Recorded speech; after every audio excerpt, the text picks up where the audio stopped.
Chapter 3. And the child Samuel ministered unto the Lord before Eli.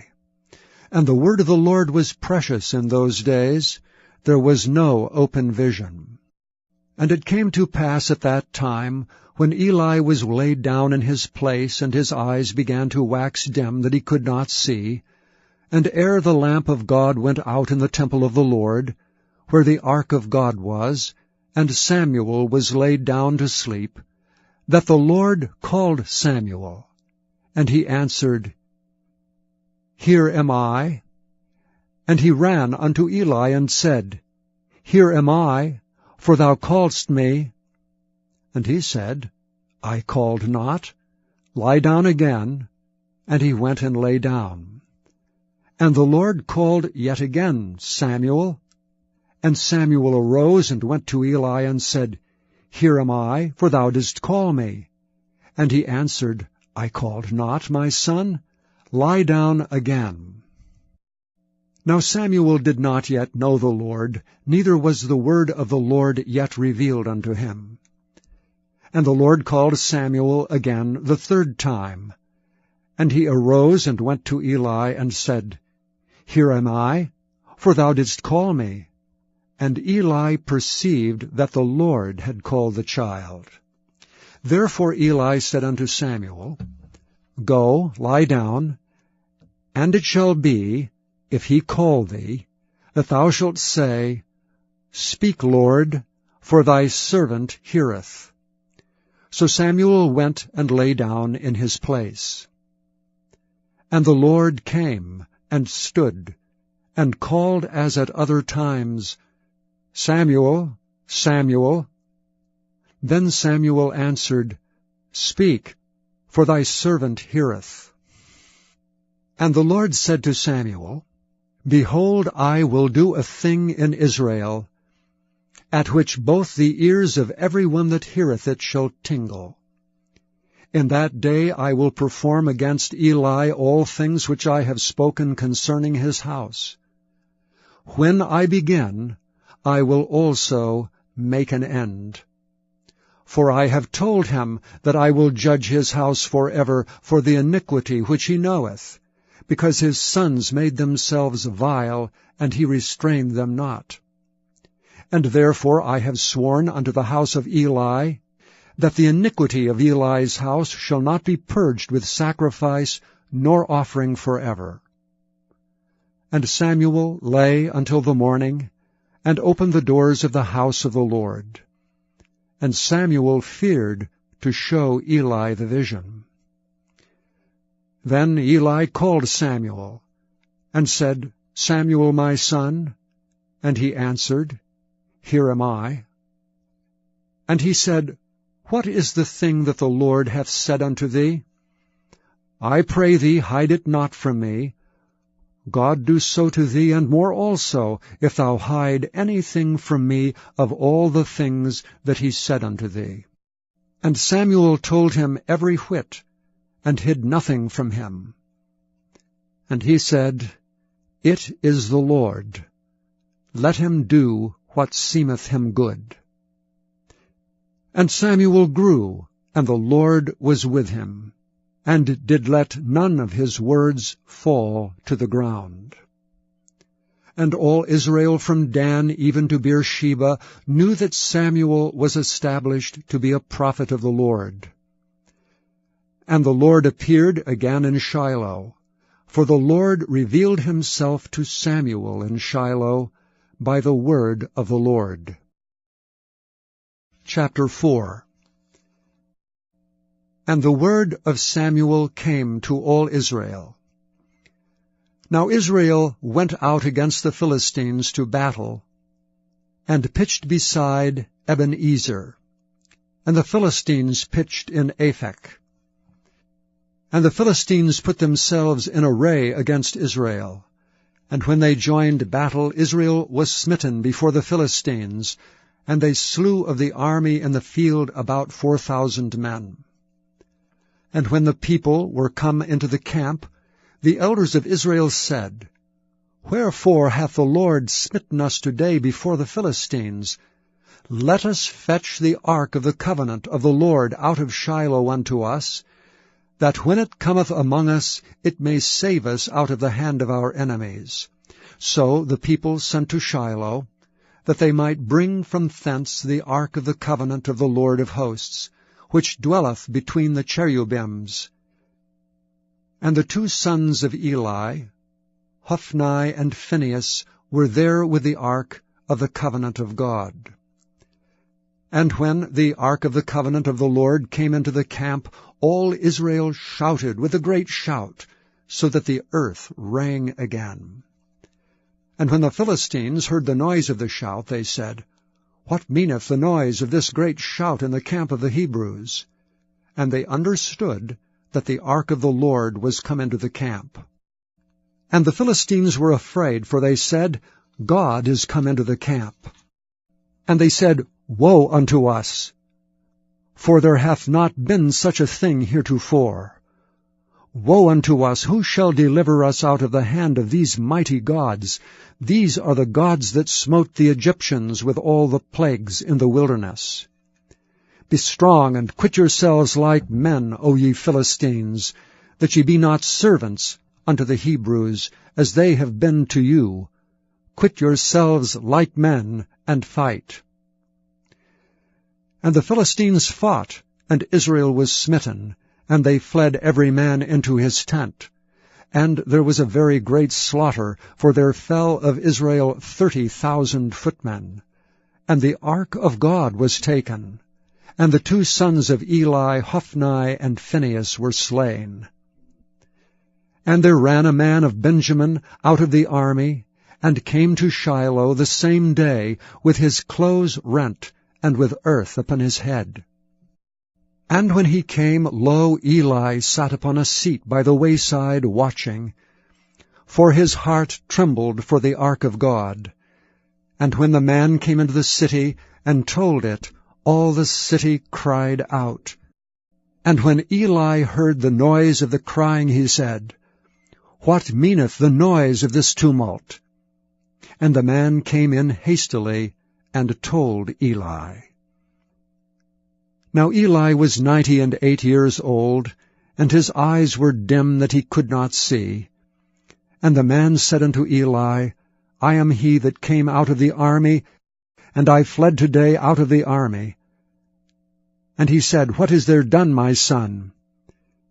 And the messenger answered and said, Israel is fled before the Philistines, and there hath been also a great slaughter among the people, and thy two sons also, Hophni and Phinehas, are dead, and the ark of God is taken.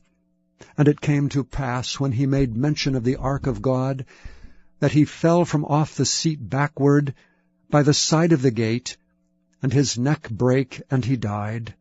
For he was an old man, and heavy, and he had judged Israel 40 years. And his daughter-in-law, Phinehas' wife, was with child, near to be delivered.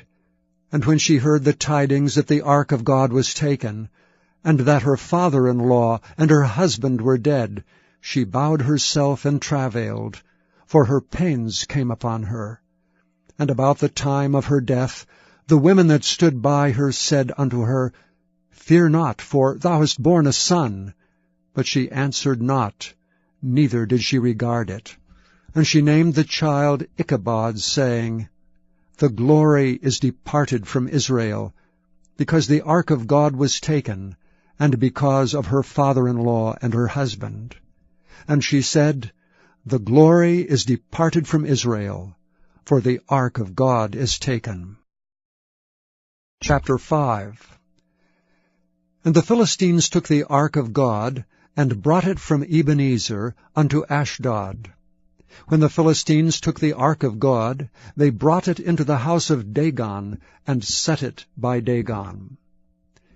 And when they of Ashdod arose early on the morrow, behold, Dagon was fallen upon his face to the earth before the ark of the Lord. And they took Dagon, and set him in his place again. And when they arose early on the morrow morning, behold, Dagon was fallen upon his face to the ground before the ark of the Lord. and the head of Dagon and both the palms of his hands were cut off upon the threshold. Only the stump of Dagon was left to him. Therefore neither the priests of Dagon nor any that came into Dagon's house tread on the threshold of Dagon in Ashdod unto this day. But the hand of the Lord was heavy upon them of Ashdod, and he destroyed them and smote them with emerods, even Ashdod and the coasts thereof. And when the men of Ashdod saw that it was so, they said, The ark of the God of Israel shall not abide with us, for his hand is sore upon us, and upon Dagon our God. They sent therefore and gathered all the lords of the Philistines unto them, and said, What shall we do with the ark of the God of Israel? And they answered, Let the ark of the God of Israel be carried about unto Gath. And they carried the ark of the God of Israel about thither. And it was so, that after they had carried it about, the hand of the Lord was against the city with a very great destruction, and he smote the men of the city, both small and great, and they had emerods in their secret parts. Therefore they sent the ark of God to Ekron. And it came to pass, as the ark of God came to Ekron, that the Ekronites cried out, saying, They have brought about the ark of the God of Israel to us to slay us and our people. So they sent and gathered together all the lords of the Philistines, and said, Send away the ark of the God of Israel, and let it go again to his own place, that it slay us not and our people. For there was a deadly destruction throughout all the city. The hand of God was very heavy there. And the men that died not were smitten with the emerods, and the cry of the city went up to heaven. Chapter 27. And when it was determined that we should sail into Italy, they delivered Paul and certain other prisoners unto one named Julius, a centurion of Augustus' band. And entering into a ship of Adramyttium, we launched, meaning to sail by the coasts of Asia. One Aristarchus, a Macedonian of Thessalonica, being with us. The next day we touched at Sidon, and Julius courteously entreated Paul, and gave him liberty to go unto his friends to refresh himself. And when we had launched from thence, we sailed under Cyprus, because the winds were contrary. And when we had sailed over the sea of Cilicia and Pamphylia, we came to Myra, a city of Lycia. And there the centurion found a ship of Alexandria sailing into Italy, and he put us therein. And when we had sailed slowly many days, and scarce were come over against Cnidus, the wind not suffering us, we sailed under Crete, over against Salmone. And hardly passing it, came unto a place which is called the Fair Havens, nigh whereunto was the city of Lasea. Now when much time was spent, and when sailing was now dangerous, because the fast was now already past, Paul admonished them, and said unto them, Sirs, I perceive that this voyage will be with hurt and much damage, not only of the lading and ship, but also of lives. Nevertheless the centurion believed the master and the owner of the ship more than those things which were spoken by Paul. And because the haven was not commodious to winter in, the more part advised to depart thence also, if by any means they might attain to Phoenice, and there to winter, which is an haven of Crete, and lieth toward the southwest and northwest. And when the south wind blew softly, supposing that they had obtained their purpose, loosing thence they sailed close by Crete. But not long after there arose against it a tempestuous wind called Euroclydon. And when the ship was caught, and could not bear up into the wind, we let her drive. And running under a certain island, which is called Clauda, we had much work to come by the boat. Which when they had taken up, they used helps, undergirding the ship, and fearing lest they should fall into the quicksands, strake sail, and so were driven. And we being exceedingly tossed with a tempest, the next day they lightened a ship. And the third day we cast out with our own hands the tackling of the ship. And when neither sun nor stars in many days appeared, and no small tempest lay on us, all hope that we should be saved was then taken away. But after long abstinence, Paul stood forth in the midst of them and said, Sirs, ye should have hearkened unto me, and not have loosed from Crete, and to have gained this harm and loss.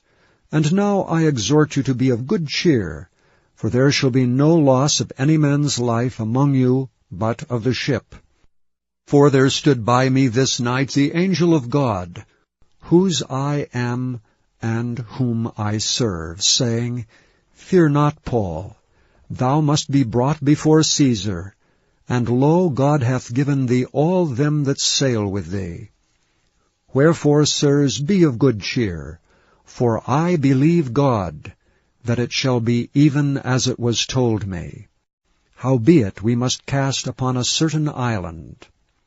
But when the 14th night was come, as we were driven up and down in Adria, about midnight the shipmen deemed that they drew near to some country, and sounded, and found it 20 fathoms.